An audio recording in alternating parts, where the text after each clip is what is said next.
Hi friends, welcome to Zaag Zoog kitchen. இன்னைக்கு நம்ம Zaag Zoog kitchenல பார்க்க போறது Diwali ஸ்பெஷல் ட்ரெடிஷனலான அதிரசம் ரெசிபி தான் பார்க்க போறோம்.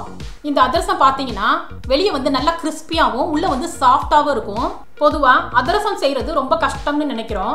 சாஃப்ட்டான பெர்ஃபெக்ட்டான அதிரசம் வந்து பாரம்பரிய முறைப்படி நம்ம வீட்லயே ஈஸியா ப்ரிப்பேர் பண்ணிடலாம். அதிரசம் செய்ய பாகுபதம் மட்டும் கரெக்டா செக் பண்ணிட்டோம்னா பிகினர்ஸ் கூட அதிரசம் வந்து ஈஸியா பெர்ஃபெக்ட்டா செஞ்சிடலாம். வாங்க இந்த சாஃப்ட்டான அதிரசம் ரெசிபி எப்படி செய்யறதுன்னு பார்க்கலாம். ஃப்ரெண்ட்ஸ், இந்த வீடியோ உங்களுக்கு பிடிச்சிருந்ததுன்னா லைக் பண்ணி ஷேர் பண்ணுங்க. சப்ஸ்கிரைப் பண்ணாதவங்க சப்ஸ்கிரைப் பண்ணிட்டு பெல் ஐகானையும் கிளிக் பண்ணிக்கங்க. இந்த வீடியோ உங்களுக்கு பிடிச்சிருந்ததுன்னா வீடியோக்கு ஒரு லைக் கொடுங்க ஃப்ரெண்ட்ஸ்.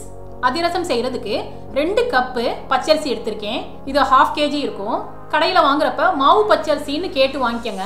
இதை 2-3 தடவை தண்ணியால அலசிட்டு அரிசி மூழ்கிற அளவுக்கு தண்ணி சேர்த்து 1 hour நம்ம ஊற வச்சிடணும். 1 மணி நேரம் மட்டும் ஊறினா போதும். இப்போ 1 மணி நேரம் ஆயிடுச்சு. அரிசி நல்லா ஊறிடுச்சு. இப்போ இதை ஒரு சல்லடையில சேர்த்துட்டு தண்ணியெல்லாம் நல்லா வடிச்சு எடுத்துக்கணும். தண்ணியெல்லாம் நல்லா வடிஞ்சிருச்சு ஃப்ரெண்ட்ஸ். இப்போ இதை ஒரு காட்டன் துணியில இதை வந்து நல்லா பரப்பி விட்டுறணும். ஃபேன் காத்து கீழே 10 நிமிஷம் காஞ்சா போதும். இப்போ 10 நிமிஷம் ஆயிடுச்சு. அரிசியை வந்து இந்த மாதிரி கையில தொட்டு பார்த்தீங்கன்னா இந்த மாதிரி கையில வந்து ஓரளவுக்கு ஒட்டணும்.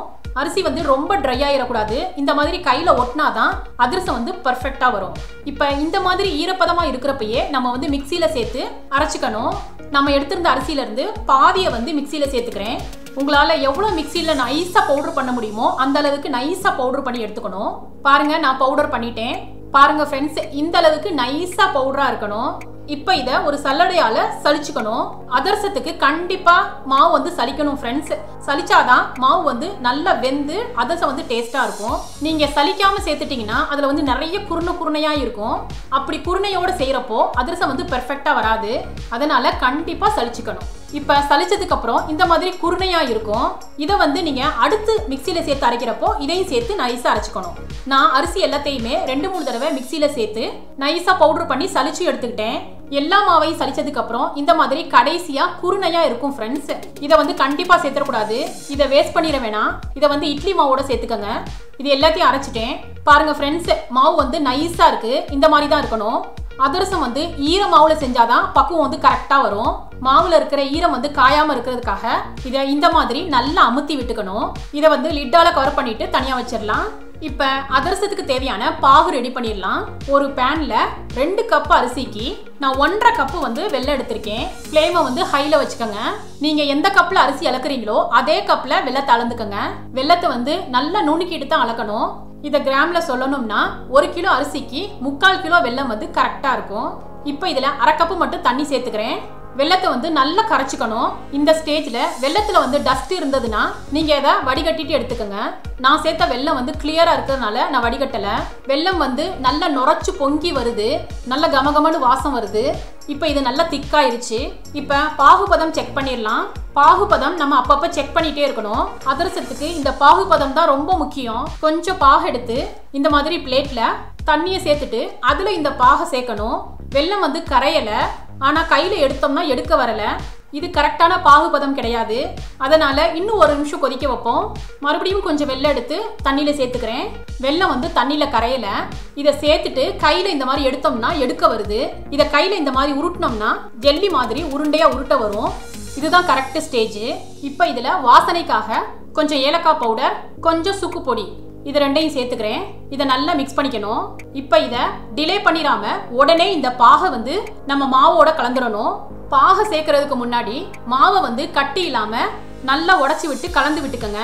பாகை வந்து மொத்தமா சேர்த்துறாம கொஞ்சம் கொஞ்சமா சேர்த்துக்கணும். இதை கைவிடாம கலந்துகிட்டே இருக்கணும். இது உடனே கெட்டிப்பட்டுட்டே வரும். இப்போ நல்லா கலந்துட்டேன். பாருங்க ஃப்ரெண்ட்ஸ், இந்த மாவு கன்சிஸ்டன்சி வந்து சப்பாத்தி மாவோட கொஞ்சம் தளர்வா இருக்கும். இந்த மாதிரி தான் இருக்கணும் ஃப்ரெண்ட்ஸ். இது ஆறுச்சுன்னா இன்னும் கெட்டிப்பட்டுக்கிட்டே வரும். இதுதான் அதிரசத்துக்கு கரெக்ட் பக்குவம். இப்போ ஒரு பவுல்ல நெய் அப்ளை பண்ணிட்டு இந்த மாவு வந்து பவுலுக்கு மாத்திக்கிறேன். இந்த மேல உள்ள மாவு வந்து காயாம இருக்கிறதுக்காக இந்த மாவுக்கு மேலேயும் கொஞ்சமா நெய் அப்ளை பண்ணிக்கிறேன். நம்ம பாரம்பரிய முறையில செய்ததுனால இந்த மாவு வந்து நம்ம ஒரு நாள் வச்சுட்டு மறுநாள் தான் நம்ம அதிரசம் சுடணும். மாவு கலந்து 1 மணி நேரம் வச்சிருந்துட்டு நீங்க அன்னைக்கே கூட அதிரசம் சுடலாம். ஆனா நம்ம ஒரு நாள் பூரா ஊற வச்சு நம்ம செஞ்சோம்னா அதிரசம் வந்து இன்னும் டேஸ்டா இருக்கும். இது ஆறுனதும் ஒரு பிளேட்டால கவர் பண்ணிக்கிறேன். ஃப்ரெண்ட்ஸ், மாவு வந்து நல்லா ஆறுனதும் தான் நம்ம பிளேட்டால கவர் பண்ணிக்கணும். இப்போ மறுநாள் ஆயிடுச்சு. மாவு ஓரளவுக்கு புளிச்சு பபிள்ஸ் ஃபார்ம் ஆயிருக்கு. இப்போ ஒரு தடவை நல்லா கலந்து விட்டுக்கணும். இதுல இருந்து கொஞ்சமா மாவு எடுத்து இந்த மாதிரி பாலா உருட்டிக்கணும். நெய் தடவுன பாலித்தீன் கவருக்கு மேல இந்த பாலை வச்சுக்கிறேன். இதுக்கு மேல இன்னொரு பாலித்தீன் கவரால மேல கவர் பண்ணிட்டு ஒரு ஃபிளாட்டான பவுலை யூஸ் பண்ணி இதுக்கு மேல வச்சு பிரஸ் பண்ணிக்கணும். பாருங்க ஃப்ரெண்ட்ஸ், இந்த மாதிரி ரவுண்ட் ஷேப்ல வரும். அதிரசம் வந்து ரொம்ப மெல்லிசா தட்டிடக்கூடாது, இந்த அளவு கனம் இருக்கணும். இதுக்கு சென்டர்ல விரலால ஒரு ஹோல் போட்டுக்கிறேன். நீங்க ஹோல் சேர்க்காமலும் அதிரசம் செஞ்சுக்கலாம் ஃப்ரெண்ட்ஸ், இது உங்க விருப்பம் தான். அதிரசம் வந்து மொத்தமா செஞ்சு ஆயில்ல சேர்த்துறாம ஒன்று ஒன்றா தட்டி தட்டி நம்ம ஆயில்ல சேர்த்துக்கணும். இப்போ நம்ம அதிரசம் ஃப்ரை பண்ண ஆரம்பிச்சிடலாம். மீடியம் ஃப்ளேம்ல ஆயில் சூடு பண்ணிட்டு ஆயில் சூடானதும் அதிரசத்தை ஆயில்ல சேர்த்துக்கிறேன். சேர்த்த உடனே அடுப்பை வந்து சிம்ல வச்சிருங்க. அதிரசம் கோல்டன் கலர்ல ஃப்ரை ஆனதும் இதை திருப்பி போட்டுடலாம். அதிரசம் வந்து ரொம்ப நேரம் குக் பண்ணிடக்கூடாது ஃப்ரெண்ட்ஸ், கலர் சேஞ்ச் ஆனதும் நம்ம எடுத்துடணும். இப்போ கோல்டன் ப்ரௌனா ஃப்ரை ஆயிடுச்சு. இதை வந்து தனியா டிஷ்யூல எடுத்து வச்சிடணும். இதே மாதிரி நான் அடுத்ததையும் ஃப்ரை பண்ணி காமிக்கிறேன்.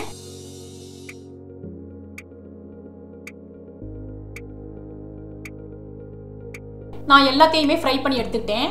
நம்ம செட்டிநாட்டில் சாப்பிட்ற அதிரசம் டேஸ்ட் அப்படியே இருக்கும் ஃப்ரெண்ட்ஸ். இதை எல்லோரும் விரும்பி சாப்பிடுவாங்க.